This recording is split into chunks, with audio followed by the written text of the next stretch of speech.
तो आप देख रहे हैं चक्रम टाइम न्यूज। मैं अजय कुमार। आज हम आए हैं यहाँ पे सर जी KP सकलानी जी के पास। ये है सेवानिवृत्त मुख्य प्रशासनिक अधिकारी PWD से और एक वरिष्ठ समाज सेवी रहे हैं। साथ में इनका एक नागरिक विकास ट्रस्ट एक संस्था है अध्यक्ष और इसके वो सर अध्यक्ष हैं। राज्य आंदोलनकारी भी रहे हैं उत्तराखंड जब बन रहा था सर। साथ ही साथ भाजपा के एक सक्रिय कार्यकर्ता भी हैं और समय समय पे कई सामाजिक कार्य भी करवाते रहते हैं। आज हम इनके निवास पे आए थे इनसे मुलाकात करने और कुछ सवालों के मतलब जवाब इनसे जानेंगे। सब प्रथम तो सर आपको जैसे पता है कि हमारे यशस्वी प्रधानमंत्री मोदी जी का देहरादून आगमन हो रहा है 14 अप्रैल को। प्रधानमंत्री जी ये दिल्ली देहरादून जो नया बना है इसका जो उद्घाटन के लिए आए हैं, तो आप क्या कहना चाहेंगे? हमारे प्रधानमंत्री जी श्रीमान श्री नरेंद्र मोदी जी का जो कार्यक्रम उत्तराखंड में आने का है, सर्वप्रथम हम उनका अपने राज्य में सादर अभिनंदन और स्वागत करते हैं। और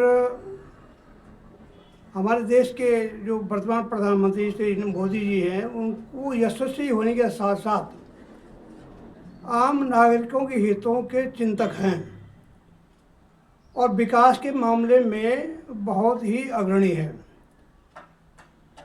वर्तमान में जो विकास कार्य हो रहे हैं हमारे राज्य में, इसमें हमारे प्रधानमंत्री जी और राज्य के मुख्यमंत्री श्री पुष्कर सिंह धामी जी का बहुत बड़ा योगदान है राज्य के लिए। और डबल इंजन की सरकार काम कर रही है और डबल इंजन की सरकार होने के नाते राज्य में विकास की जो नींव पड़ी है उसको हमेशा याद किया जाएगा। सड़कों का विकास इतना अधिक हुआ है कि जहां 4 घंटे की यात्रा होती थी वहां 2 घंटे में पूरी हो रही है। कोई भी आप किसी भी मार्ग में चले जाएं, वहाँ ऐसी सड़कें बनी चमचमाती हुई कि जो खुशी देती है।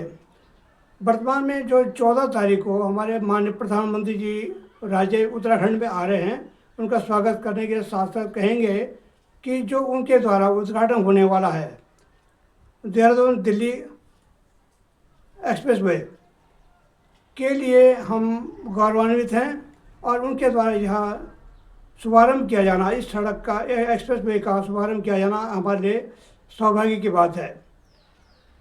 और यही भी कहेंगे कि हर विकास के लिए हमारे प्रधानमंत्री जी अग्रणी हैं। सर जिस प्रकार से हमारे प्रधानमंत्री जी मोदी जी यहाँ आ रहे हैं और साथ उनको अभी धामी जी हमारे मुख्यमंत्री धामी जी का यहाँ पे किस प्रकार से आप बताएंगे कि उनका यहाँ पे किस प्रकार से उत्तराखंड के विकास में योगदान रहा है और अब जैसे वो किस प्रकार से कार्य कर रहे हैं और उनका भी 5वां साल भी चल रहा है, तो आप क्या कहना चाहेंगे धामी जी के बारे में? उत्तराखंड सरकार के मुख्यमंत्री श्री धामी जी का 4 साल का कार्यकाल बड़ा ही लाजवाब रहा है और विकास के मामले में काफ़ी अग्रणी रहे हैं।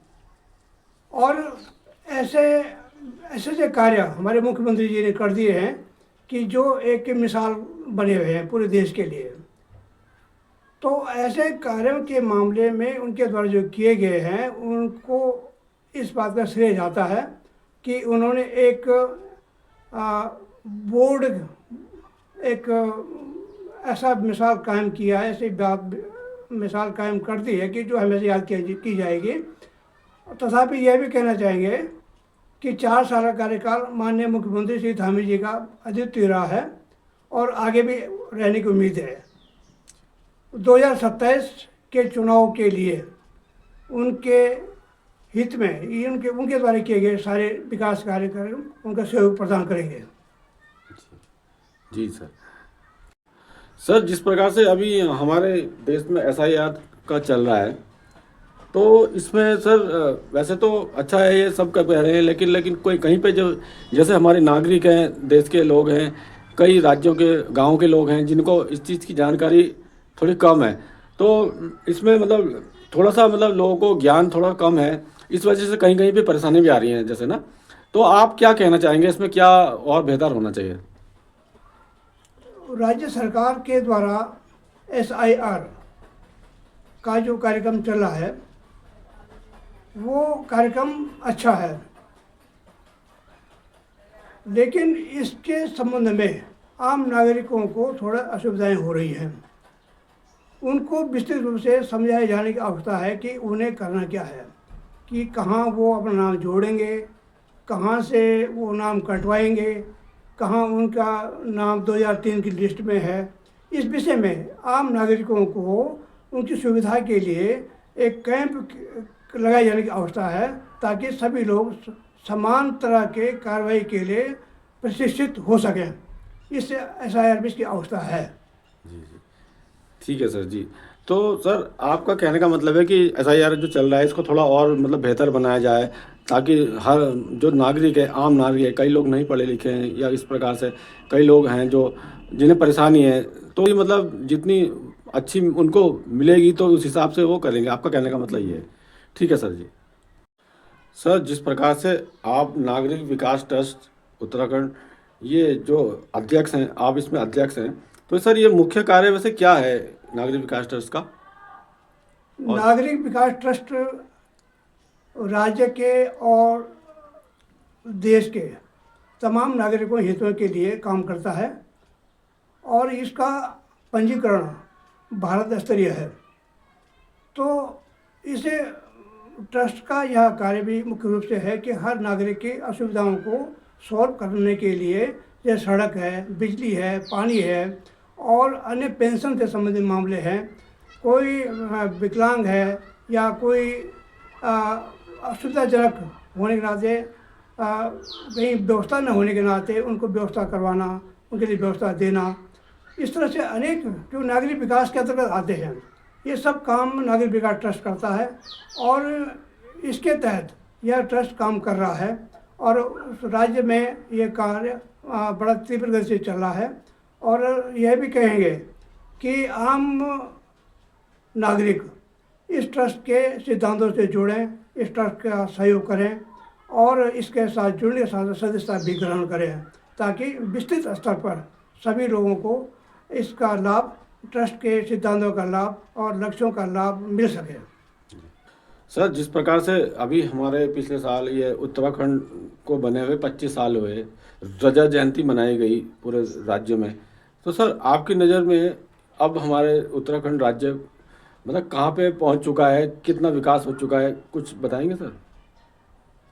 हाँ, इस विषय में कहूँगा कि उत्तराखंड राज्य के मांग के लिए वर्ष 1994 में 94 दिवसीय आम हड़ताल आंदोलन हुआ था। उसमें उस वक्त हम लोगों को जनता के द्वारा अपने कार्यस्थल पर कार्य नहीं करने दिया गया और हमें भी आंदोलन में सक्रिय रूप से जोड़ा गया। लिहाजा जनता के साथ साथ अपना कर्तव्य समझ करके जो हमने उस वक्त आंदोलन की भागीदारी की, आंदोलन में भागीदारी की है, उत्तराखंड आंदोलन के 94 दिवसीय के बाद से लेकर 25 वर्ष हो चुके हैं। और उस वक्त हम एक राजकीय कार्मिक भी थे। उस वक्त कार्मिक होने के नाते हमारी भी मांग थी कि कार्मिकों को जो सक्रिय आंदोलन में रहे हैं, सक्रियता निभाई जिन्होंने, वो आंदोलन में रहे हैं, उनको एक लाभ दिया जाए। और एक मुख्य रूप से मांग की गई थी अतिरिक्त वेतन वृद्धि की, लेकिन कार्मिक, किसी भी कार्मिक को एक वेतन वृद्धि का लाभ आज तक नहीं मिला है।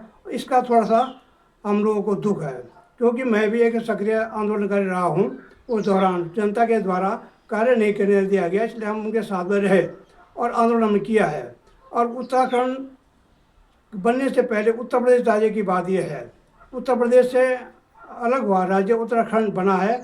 25 साल हो गए हैं। 25 साल के बावजूद होने के बावजूद, रजत जयंती मनाए जाने के बावजूद भी कार्मिकों को उस दौरान जो हड़ताल में रहे हैं, आंदोलन में रहे हैं, उनको एक वेतन वृद्धि का लाभ दिए जाने की हम मांग करते हैं और करते भी हैं। पहले से भी किया है और आगे भी करते रहेंगे कि हमें भी कुछ उत्तराखंड राज्य प्राप्ति के लिए जो आंदोलन हमारा हुआ उसके लिए हमें कोई लाभांश हमें दिया जाए, आंदोलनकारी घोषित किया जाए और घोषित करने के साथ जो भी लाभ आंदोलनकारी को दिए गए हैं उनको कार्यों को भी दिया जाए। सर, जिस प्रकार से उत्तराखंड को बने 25 साल हो गए, हमने रजत जयंती भी मनाई पिछले साल, तो सर जिस प्रकार से यहाँ पे हमारी कांग्रेस पार्टी और भाजपा शासन में रही, इन्होंने शासन चलाया, तो आपकी नज़र में मुख्य रूप से कांग्रेस या भाजपा किसका कार्य बेहतर रहा इन 25 सालों में? देखिए, ये ज़्यादा पार्टी का सवाल है, बीजेपी और कांग्रेस का। 25 सालों तक विभिन्न पार्टियों की सरकारें राज्य में रही हैं,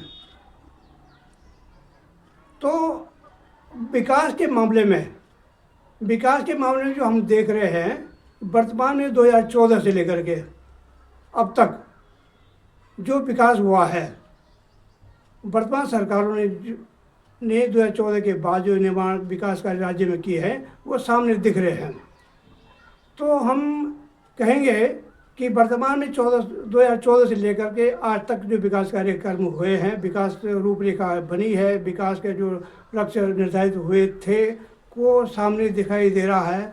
विकास सबसे मुख्य में मार्गों को दिखाई दे रहा है, तो ये अद्वितीय है और वर्तमान सरकारों ने ये काम किया है, इसको कोई नकार नहीं सकता।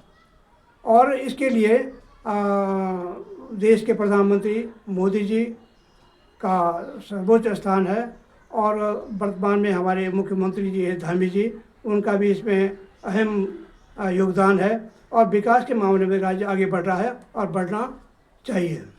सर, जिस प्रकार से अब हमारे जल्द ही विधानसभा चुनाव शुरू होने वाले हैं उत्तराखंड में, और अब यहाँ पे जैसे कई लोग कह रहे हैं कि परिवर्तन होगा, या फिर सर आपकी नज़र में जो हमारी वर्तमान बीजेपी सरकार है, धामी जी के इसमें दोबारा से मतलब यहाँ पे आएंगे, या फिर आपकी नज़र में क्या है, मतलब आगे क्या हो सकता है? देखिए, यह ऐसा मुद्दा है कि 2027 में जो विधानसभा चुनाव होने जा रहे हैं उसमें निश्चित रूप से विकास के नाम पे वोट पड़ेंगे और विकास हुआ है मोदी जी के द्वारा और धामी जी के द्वारा भी इसमें अहम रोल है। तो राज्य में सबसे पहले मुख्य चीज़ है, राज्य का विकास सड़कों से हुआ है और जहाँ सड़कें बनी है वहाँ नागरिकों को भी बहुत सुविधाएं मिलती है। तो 2027 में भी विकास के नाम पे चुनाव होंगे और जो लक्ष्य है विकास के, बगैर किसी लक्ष्य के कोई विकास चुनाव की बात करना ठीक नहीं होगा। लेकिन जहाँ विकास हुआ है, विकास के लिए वर्तमान सरकारें करती हैं, काम कर रही है, तो निश्चित रूप से वर्तमान सरकार को लाभ इसका मिलेगा विकास का। और जनता जानती है कि विकास हुआ है, मोदी जी के द्वारा हुआ है और धामी जी के द्वारा हुआ है, बीजेपी के द्वारा हुआ है, तो निश्चित तौर पे इसका श्रेय बीजेपी को जाएगा, बीजेपी सरकार को जाएगा।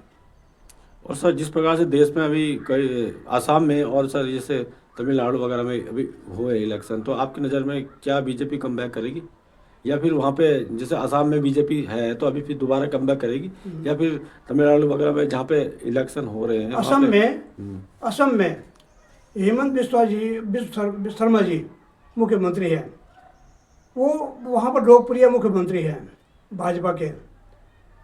उनके लिए वहाँ की जनता सब कुछ करने को तैयार है।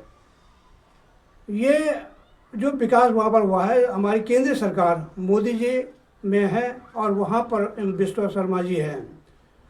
उनके द्वया कार्यक्रम से जो विकास हुआ है उसके लिए वहाँ जनता बीजेपी को समर्थन दे रही है और इसका श्रेय मुख्यमंत्री असम के मुख्यमंत्री जी को और देश के प्रधानमंत्री मोदी जी को जाता है, इसका श्रेय जाता है।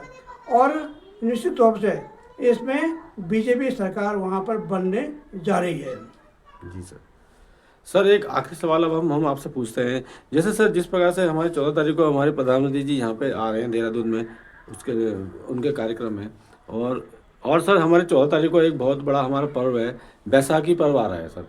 तो आप बैसाखी पर्व में हमारे चैनल के माध्यम से पूरे प्रदेशवासियों को, देशवासियों को क्या संदेश देना चाहेंगे, क्या कहना चाहेंगे? आगामी 14 अप्रैल को बैसाखी पर्व आ रहा है और यह पर्व एक उल्लास और खुशी का पैगाम लाता है, संदेश लाता है। देश के और राज्य के समस्त नागरिकों को बैसाखी पर्व के शुभ अवसर पर शुभकामनाएं देते हैं। और फसलों के विषय में जो बैसाखी माना जाता है, फसलों के अच्छी पैदावार के लिए, अच्छी गुणवत्ता के लिए ये सब चीज़ें होंगी।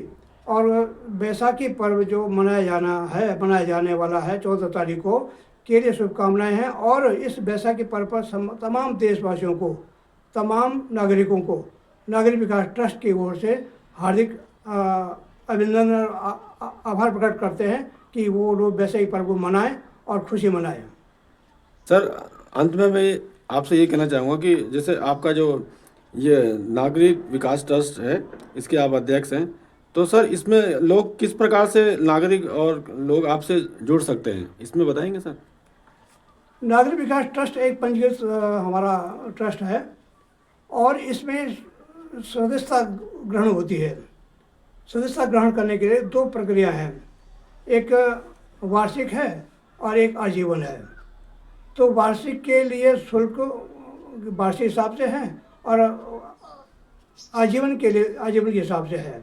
दोनों प्रकार से इस सदस्यता का प्रावधान रखा गया है। एक प्रपत्र इसमें भरा जाता है और बायोडाटा इसमें दिया जाता है और उनको ट्रस्ट में सम्मिलित करके जिम्मेदारी सौंप दी जाती है। और उसके बाद आम नागरिकों हित के लिए यह ट्रस्ट काम करता है। तो इस प्रकार से सदस्यता में ग्रहण करने के लिए इसमें व्यवस्था है। आम नागरिकों से इसमें संदेश है, अनुरोध है, निवेदन है कि आप लोग इसमें जुड़ें और विकास की रूपरेखा में सरकार को और इस ट्रस्ट को सेव करें। जी सर, धन्यवाद सर। आपने हमारे चैनल को बहुत समय दिया और हमारे सवालों को अच्छी तरह से जवाब दिया। आपका बहुत बहुत धन्यवाद। मैं चक्रम टाइम की न्यूज़ की तरफ से आपको बहुत बहुत धन्यवाद देता हूं और आपसे विदा लेता हूं। धन्यवाद सर। जी, चक्रम चैनल को बहुत बहुत बधाई और शुभकामनाएं देते हैं और आशा करते हैं कि आप यह चैनल दिन प्रतिदिन अग्रसर हो और उन्नति के पथ पर चले। धन्यवाद सर।